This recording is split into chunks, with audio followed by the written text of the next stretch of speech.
ओम नमो भगवते वासुदेवाय नमः। ओम नमो लक्ष्मी नारायण नमः। जय हो लक्ष्मी नारायण की। राधे राधे सभी दोस्तों को। मैं आंसू उम्मीद करता हूँ सभी लोग बढ़िया होंगे। दोस्तों, आज की इस वीडियो में मैं आप सभी भक्तजनों को अधिक मास के दूसरे अध्याय की कथा को सुनाता हूँ, तो इसे ध्यानपूर्वक सुनिएगा। सूत जी महाराज बोले, हे मुनियों, जब राजा परीक्षित गंगा तट पर पहुँचे तब भगवान सुखदेव जी ने उन्हें श्रीमद् भागवत की अमृतमयी कथा सुनाई। उस कथा को सुनकर राजा परीक्षित को मोक्ष प्राप्त हुआ। उस दिव्य दृश्य को देखकर और वहाँ के पुण्य वातावरण का अनुभव कर मैं यहाँ आप सबके यज्ञ का दर्शन करने आया हूँ। आप जैसे ब्राह्मणों को देखकर मैं स्वयं को धन्य मानता हूँ। ऋषियों ने कहा, हे सूत जी, आपने जो भगवान व्यास के मुख से सुना है वह अत्यंत अद्भुत है और दुर्लभ है। कृपया करके हमें वही कथा सुनाइए जो जीवन का सार हो और मन को शांति दे और जो अमृत से भी बढ़कर हितकारी हो। तब सूत जी महाराज विनम्रता से बोले, मैं तो साधारण हूँ, परंतु आप महान ऋषि मुझसे प्रश्न कर रहे हैं, यह मेरा सौभाग्य है। जो कुछ मैंने अपने गुरु व्यास जी से सुना है वही मैं आपको सुनाता हूँ। इसके बाद सूत जी ने एक पुरातन प्रसंग सुनाया। उन्होंने बताया, एक बार देव ऋषि नारद बद्रीनाथ के समीप स्थित नर नारायण के आश्रम में पहुँचे। वह आश्रम अत्यंत पवित्र और दिव्य था। वहाँ अनेक तपस्वी, सिद्ध और देवता निवास करते थे। चारों ओर हरियाली थी, फल फूल से लदे वृक्ष थे और पवित्र गंगा व अलकनंदा की धारा उस स्थान को और भी सुंदर बना रही थी। नारद मुनि ने वहां पहुंचकर भगवान नारायण को साष्टांग प्रणाम किया। भगवान नारायण गहन तप में लीन थे। उनके तेज से समस्त वातावरण प्रकाशित हो रहा था। उन्हें देखकर नारद ने अत्यंत श्रद्धा और प्रेम से उनकी स्तुति की।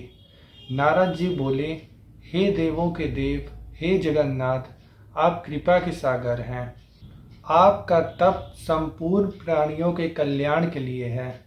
कलयुग में जीव अज्ञान और विषयों में फंसे हुए हैं। ऐसे समय में उनके उद्धार के लिए कोई सरल और प्रभावी उपाय हमें बताइए, जिससे उनका कल्याण हो और उन्हें मोक्ष प्राप्त हो। मैं भी आपके मुख से वही ज्ञान सुनना चाहता हूँ। नारद जी के मधुर और करुणामय वचनों को सुनकर भगवान नारायण प्रसन्न हुए और बोले, हे नारद, तुम भगवान की महिमा को जानते हो, फिर भी लोक कल्याण के लिए पूछ रहे हो। यह बहुत उत्तम है। मैं तुम्हें अत्यंत पुण्यदायक रहस्य बताता हूँ। यह है पुरुषोत्तम मास का महत्व। भगवान नारायण ने कहा, यह पुरुषोत्तम मास अत्यंत पवित्र मास है। इसके स्वामी स्वयं भगवान पुरुषोत्तम है। इस मास में जो भी भक्त श्रद्धा से व्रत, जप, दान और पूजा करता है, उस पर भगवान अत्यंत प्रसन्न होते हैं और उसके सभी कष्टों से मुक्त हो जाता है। नारद जी ने पुनः प्रश्न किया, हे प्रभु, अन्य महीनों के देवता तो मैंने सुने हैं, परंतु पुरुषोत्तम मास का रहस्य क्या है? इसमें क्या करना चाहिए? कौन से नियम अपनाने चाहिए और इससे क्या फल प्राप्त होता है? कृपया करके विस्तार में बताइए भगवान। नारद जी ने आगे कहा, हे प्रभु, इस संसार में अनेक लोग दुखी हैं। कोई दरिद्रता से दुखी है, कोई अपने रोग से दुखी है, कोई संतानहीन है तो उसे संतान ना होने का दुख है, कोई दुख और शोक से पीड़ित है। ऐसे सभी लोग के कष्ट दूर करने वाला उपाय हमें बताइए भगवान। तब सूत जी महाराज कहे, नारद जी के इन करुणामय भरे वचनों को सुनकर भगवान नारायण गंभीर और स्वांत स्वर में आगे की कथा कहने लगे, जिससे समस्त संसार का कल्याण हो सके। यही थी दोस्तों पुरुषोत्तम मास के दूसरे अध्याय की कथा। और इस मास को, पुरुषोत्तम मास को, अधिक मास को, मल मास को भगवान नारायण ने स्वयं अपना नाम पुरुषोत्तम प्रदान किया है।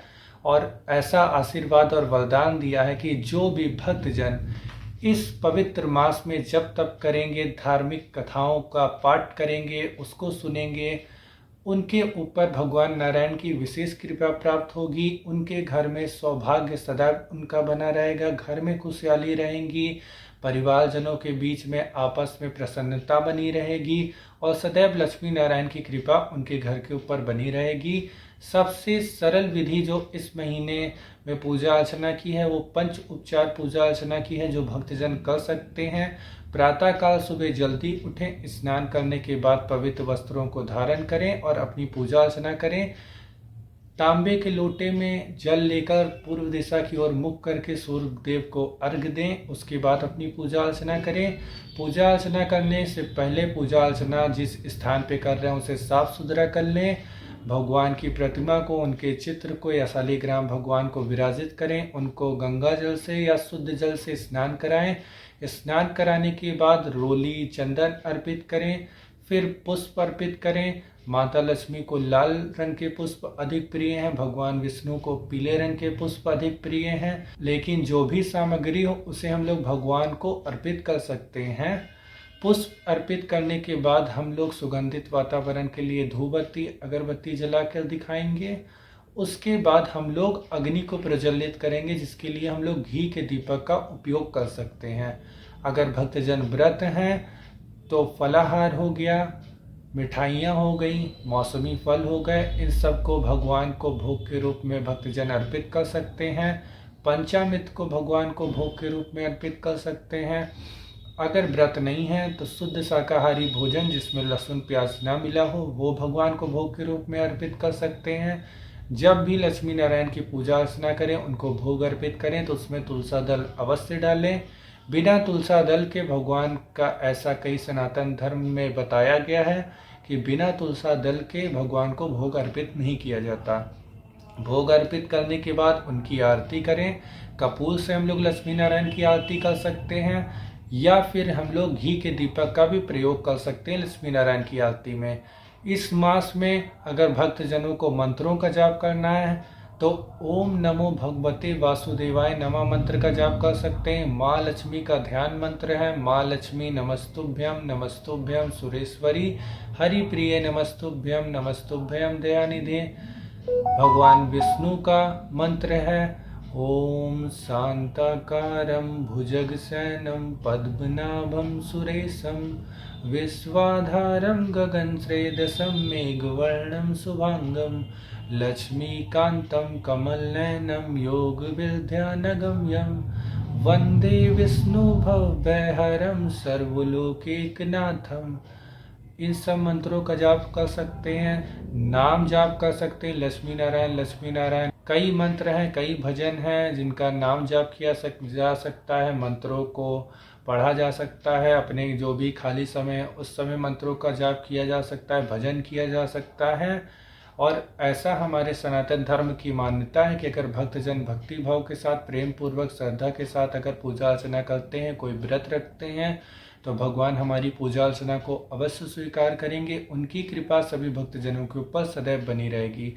यही जानकारी थी दोस्तों जो इस वीडियो के माध्यम से मेरे को आप सभी भक्तजनों को देनी थी। फिर मिलते हैं अगली वीडियो में किसी और जानकारी के साथ। आशा करते हैं आप सभी का हर दिन हर पल मंगलमय हो। सभी देवी देवताओं की कृपा सभी भक्तजनों के ऊपर सदैव बनी रहे। राधे राधे सभी दोस्तों को।